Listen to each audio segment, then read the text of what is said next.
hinahabol kami. Mga tumakas na Chinese. Hating gabi ng March 13, 2024, isang van ang hinahabol sa highway ng grupo ng Presidential Anti-Organized Crime Commission o PAOK sa bayan ng Bamban, Tarlac. Ano yung van na yun? Ang mga sakay nito, sangkot di umano sa online scam activity at human trafficking. Ito na yata sir. Ito na, dinakma na. Nang abutan at harangin ng mga otoridad ang van, dito na tumambad sa kanila ang mga dayuhang empleyado ng sinasabing online scam hub. Vietnamese, Chinese. Natagpuan din ang ilang matataas na kalibre ng baril. Ang pinaniniwalaang headquarters ng Pogo Hub na ngayon ay isa na raw online scam hub matatagpuan sa bayan ng Bamban, Tarlac. At sa investigasyon ng Senado, idinawit ang mismong alkalde ng bayan na si Mayor Alice Go sa operasyon ng hub. Hindi po kami involved in any POGO operation po, Your Honor. Ano ang kwento sa likod ng mga infrastruktura sa Bamban, Tarlac na pugad umano ng iba't ibang uri ng online scam? Paluin ka, sampalin ka, murahin ka. Lahat ng mga illegal nagtatago doon sa legal. Ito yung mga panakot nila, Sa mga trabaho, mga violators, sa mga hindi makakota.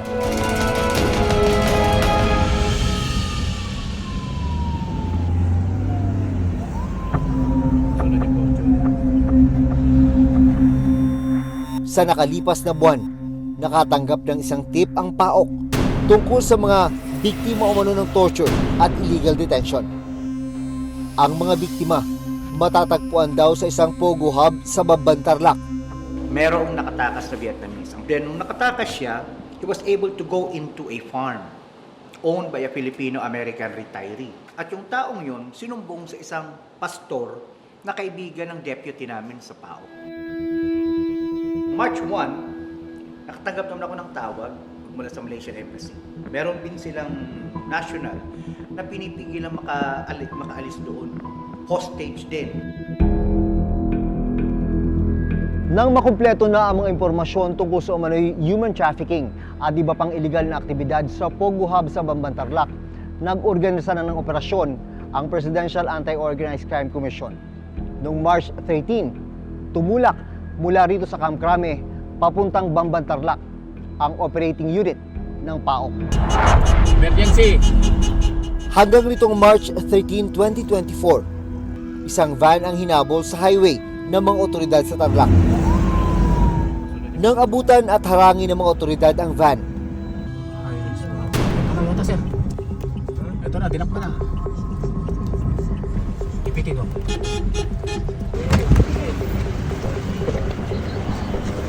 Okay, you. Okay. Don't run. Where's the key? Where's the key? dito na nila nakita ang mga dayuhang empleyado ng sinasabing online scam hub. Vietnamese, Chinese. Pagsikat ng araw, dumiretso ang mga otoridad sa itinuturong headquarters ng mga nahuli sa Bamban, Tarlac. Binubuo ito ng 37 buildings. Sa investigasyon ng PAOK, lumabas na Zunyuan Technology Incorporated ang operator ng Pogo Hub na ngayon ay isa na raw scam hub. We don't call them Pogo Hubs anymore.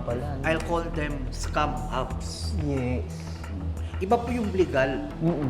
Pero yun nga, nakapagtataka rito, itong mga na-raid namin lately, SKK, itong Smart Web, yung Bamban, lahat po yun legal. Lahat ng mga illegal nagtatago doon sa legal. Datuklasang nangyayari dito ang iba't ibang scam activity o panloloko. Tulad ng love scam, kung saan paiibigin ng mga empleyado ang kanilang biktima sa loob ng 5 araw. At kapag nahulog na sa patibong ang biktima, dito na nila uutangan o di kaya'y pipiliting mag-invest ng pera ang biktima. Kapag hindi nila na-meet yung quota na yon for any given time, may katumbas din po. Ipinaliwanag sa amin ng PAOK kung paano ang kanilang modus. Ito yung typical na setup ng lab scam Pogo. So merong higaan, Para kung magre-request ng live chat yung customer, yung biktima mo, kunyari nakiga ka rito, nagpapamasahe ka, diba? Pwede naglalaro ka doon, pwede nagte-treadmill ka, pwedeng nagpapasauna ka, lahat. May shabu-shabu pa. Halos ganito ba yung nakita nyo sa Bamban? Yes. Sa Bamban, name it, they're all over. Bakit? Paano? Para mas madaling maingganyo at mapapaniwala yung kanilang biktima. Na yung kanilang kausap ay hindi bot, hindi AI. Meron din daw ditong tinatawag na investment scam kung saan aalokin ang mga biktima na mag-invest sa cryptocurrency. Kapag hindi rin nakapag-invest dun sa cryptocurrency nila, meron din katumbas na bugbog. So, ang daming bugbugan dun. Meron silang designated group of individuals Yes, ang tawag sa kanila parang enforcer, taga-bugbog. Trabaho nilang takutin ka, trabaho nilang bugbugin ka. Makikita pa sa loob ng isang gusali sa Bamban ang cellphone na ginagamit umano sa panluloko.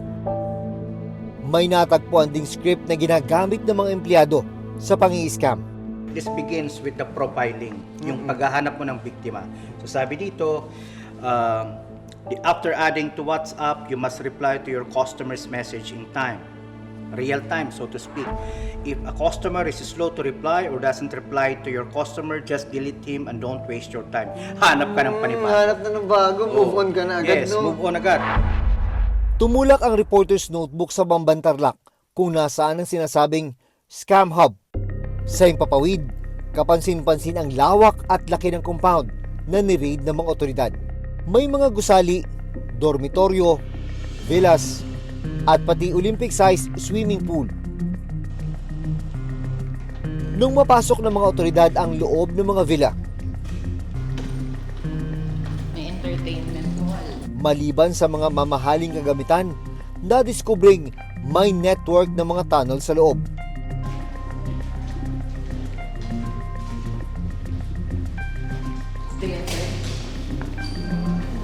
Ito yung panic room nila. Sa labas, samut-sari naman ang nakaparadang luxury cars. Nang imbestigahan ng PAOK ang mga estruktura sa Pogo Hub, kada villa pa lang, tinatayang nasa 44 million pesos na ang halaga. Nang mailunsad ng operasyon, dito na naglabasan ang ilang questionabling detalye tungkol sa Pogo Hub. Lalo na ang lokasyon na ito, na nasa likuran ng pala ng mismong munisipyo ng Banban. Nang imbestigahan ng PAOK ang property, lumalabas na may koneksyon di umano ang mismong alkalde ng Bamban na si Alice Guo. Dito na nagsimula ang investigasyon ng Senado tungkol sa sinasabing partisipasyon umano ni Guo sa illegal na scam hub na dating Pogo Hub. Yun yung bumili ka ng lupa at nagtayo ng mga gusali doon, ikaw yung may-ari ng lupa. Tama? Nakapanayam ng Reporter's Notebook ang chairperson ng Senate Committee on Women and Children na si Senator Risa Ontiveros. Apparently, after the raid, on-site, may nakuhang mga dokumento na siya pa rin ang nagbabayad ng mga utilities bills, mga sahod ng mga maintenance employees at iba pa. So, nagkaroon ng concern. Bakit ang isang mayor ay mukhang involved dito sa Pogo Hub? Siyang naglakad ng mga papeles nitong Zunyuan para makapagnegosyo doon. Sa Senado, inamin ni Guo na dating kanya ang lupang kinatitirikan ng hub sa ilalim ng kumpanyang Baofu Land Development Incorporated. Umpisa po niyan, hindi na pala naman pong Baofu. Binili ko po yung property po ng installment. Tapos nung nabili ko na po yung property, that's the only time po na in-invite ko po yung mga Chinese po, yung mga investors po na mag-invest po doon sa lupa ko. Pero mariin niyang itinanggi na sangkot siya sa iligal na operasyon nito. Hindi po kami involved in any Pogo operation po, Your Honor. Habang umuusad ang investigasyon, sumentro ang mga tanong sa pagkatao ng alkalde. Ngayon, Mayor, napag-alaman din po namin na delayed yung inyong registration of birth. Ilang taon na po kayo nung na-register yung inyong birth? Your Honor, hindi ko pa lang po siya masyado maalala po ngayon. Okay lang, check ko po. Na lamang walang hospital record of birth si Mayor Guo. Ang kanya namang Certificate of Live Birth na erehistro noong 17 years old na siya. Base sa birth certificate ni Guo, Pilipino ang kanyang ama. Pero taliwas ito sa nakasaad sa ilang mga dokumentong may kinalaman sa kanilang mga negosyo. Ang tatay ko po ay Chinese, Okay, siya ay Chinese. So, taga saan po siya sa China? taga Fujian po. Kung siya ay Chinese, yung tatay nyo, bakit kaya ang sabi sa birth certificate mo na ang tatay mong si Angelito Guo ay Filipino? Bakit ganun? Your Honor, yung Angelito po, yan po yung Filipino name po ng tatay ko. Magkakaiba rin ang impormasyon tungkol sa ina ni Guo. Yung isang unang sagot niya sa unang hearing, yung kanyang ina at ama ay kasal. So, at lumabas doon sa isang registry of live birth sa kanya. Pero doon naman sa ibang statements niya, pati sa panayam, kasambahay daw. Based on your investigation, sino talaga ang mga magulang ni Alice Guo? Points to the same pair, Angelito Guo and Amelia Leal, na unfortunately, parehong walang birth certificate sa PSA at wala ring marriage certificate. Noong una, sinabi rin ni Guo na solong anak siya. Bagay na hindi tumugma sa mga dokumentong nakuha ng Senado mula sa Bureau of Immigration o BI at Philippine Statistics Authority o PSA. Your Honor, nakaraan po na Senate hearing.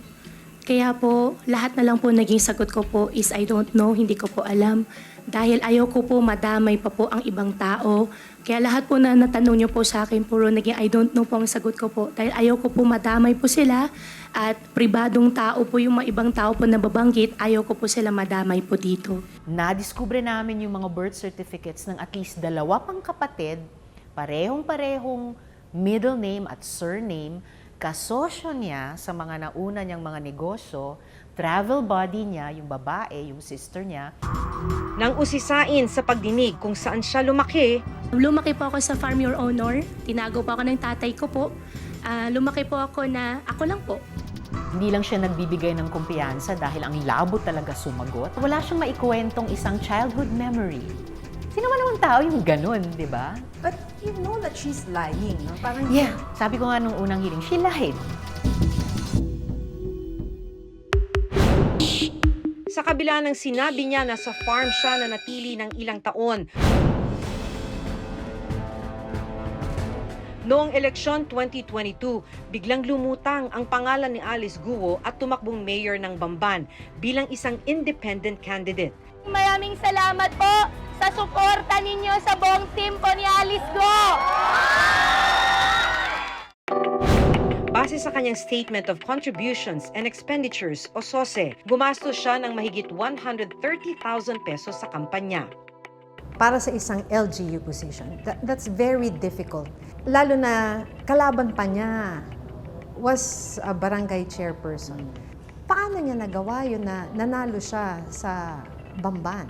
I guess, in-endear niya ang sarili niya sa mga tao by whatever means. Hanggang recently, napaka-active niya sa social media. Siyempre, malaking tulong kung may mga nag-endorso sa kanya. Nakapagtataka talaga. Kinuha namin ang opinyon ng isang political analyst tungkol sa nangyaring pagdinig kay Mayor Alice Guo. Kasi ang pinag-uusapan dito, yung integridad ng ating eleksyon yung mga kandidato natin, yung mga pipiliin, pagpipilian ng mga botante natin, ay nararapat lamang na unang-una, sumasang-ayon doon sa batas. Straight na po natin ang buong team ko po! Kung questionable ang kanyang pagkakakilanlan o nationality, paano nga ba siya pinayagang makatakbo? Talaga bang na-vet yung background niya, kasi trabaho dapat yan ng COMELEC. Lalo kung pinag-uusapan natin ay yung mga basic na bagay katulad ng siya ba ay citizen. Maraming salamat. Ang duty po kasi ng komisyon ay ministerial na kung saan tatanggapin namin ang certificates of candidacy basta kumpleto yung lahat ng items doon sa form ng COC at ito po ay under oath. Ibig sabihin po, wala po kaming power to request additional documents because hindi po kami pwedeng mag-reject o mag-reject ng filing of the certificates of candidacy. Sa ilang beses na pagtatanong kay Guo sa pagdinig ng Senado, ilang ulit din niyang sinabi na isa siyang Pilipino. Ako po ay isang Filipino. Ano yung implication kung mapatunayan na hindi siya Filipino citizen?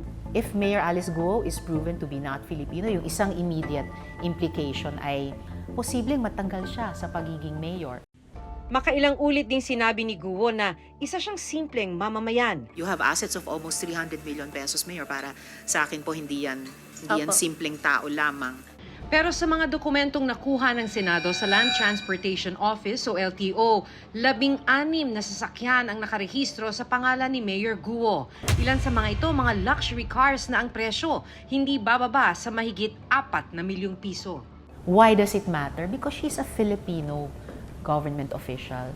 Para maging opisyal ka ng gobyerno, simpleng kailangang Pilipino ka. Kung hindi mo masabi o hindi maipakita consistently ng mga dokumento mo, makaka-insecure. Do you believe na hindi sa kanya yung McLaren? Sabi niya, pinahiram Bayan, daw sa kanya. nasa buy and sell daw, hiniram lang daw niya. Nung unang nakita, mayroong conduction sticker na nung tinrace namin sa LTO, hindi naman sa isang McLaren nakadikit sa isang hamak na utility vehicle. And 2 days later, nakitang muli yung McLaren, wala na yung conduction sticker. Wala pong dokumento po na magpapatunay po na ako po yung may-ari po, Your Honor. Kasi mayroon pong car show po sa Tarlac that time. Opo, wala pong dokumento po, hiniram ko lang po siya. Sa Statement of Assets, Liabilities and Net Worth o SALN ni Mayor Guo na inilabas ng Senado, nakadeklara na nagmamay-ari siya ng 3 dump truck na nagkakahalaga ng 2 million pesos kada isa, isang motor vehicle worth 11 million pesos at isang helicopter na nagkakahalaga naman ng 60 million pesos.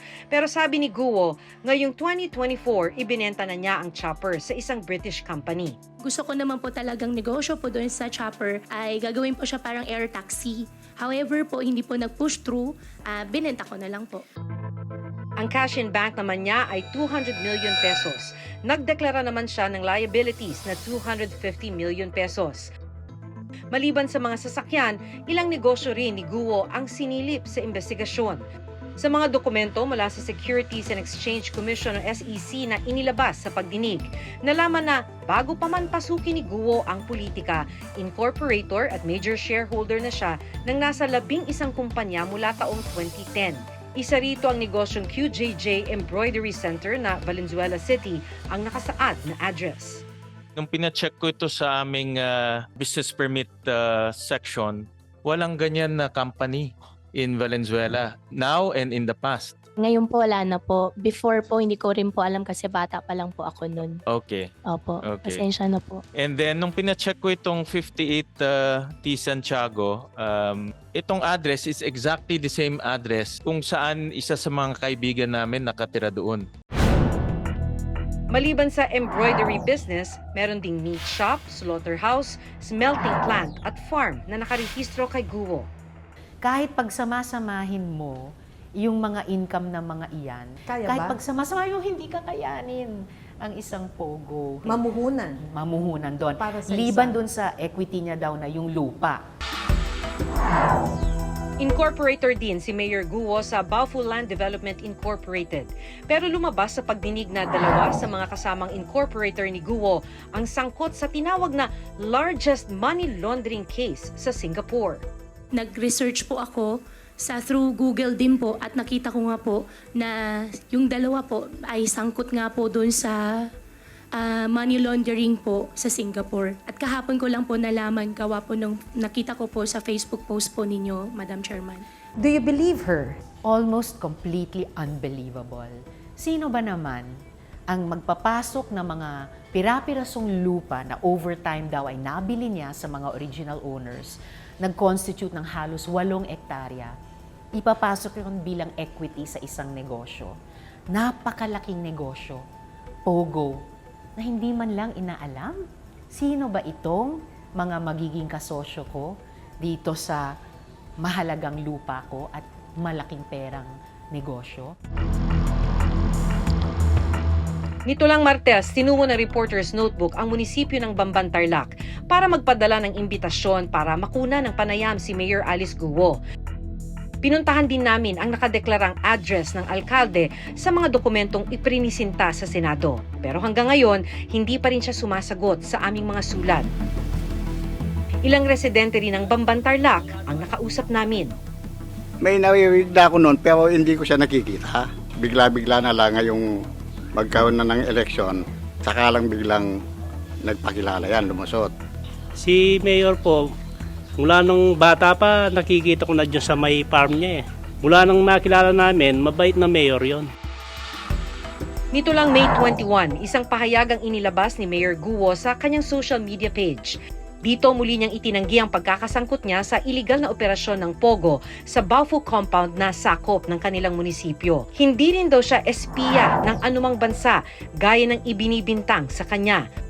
Wala rin daw natatanggap ang kanilang munisipyo ng anumang report tungkol sa mga iligal na gawain sa loob ng Pogo Hub bago ito inoperate ng mga otoridad. Hindi man malinaw sa ngayon ang totoong katauhan ni Mayor Alice Guo at umano'y kaugnayan niya sa iligal na kalakaran sa loob ng scam hub. Isa ang malinaw ngayon, sa investigasyon ng mga otoridad, nagsagawa umano ng iba't ibang uri na iligal na gawain tulad ng human trafficking, illegal detention at scamming operations sa lupang nakapangalan sa kanya at sa lugar kung saan siya namamahala. Senate investigation. Ako si Maki Pulido. Ako si Jun Veneracion at ito ang Reporter's Notebook.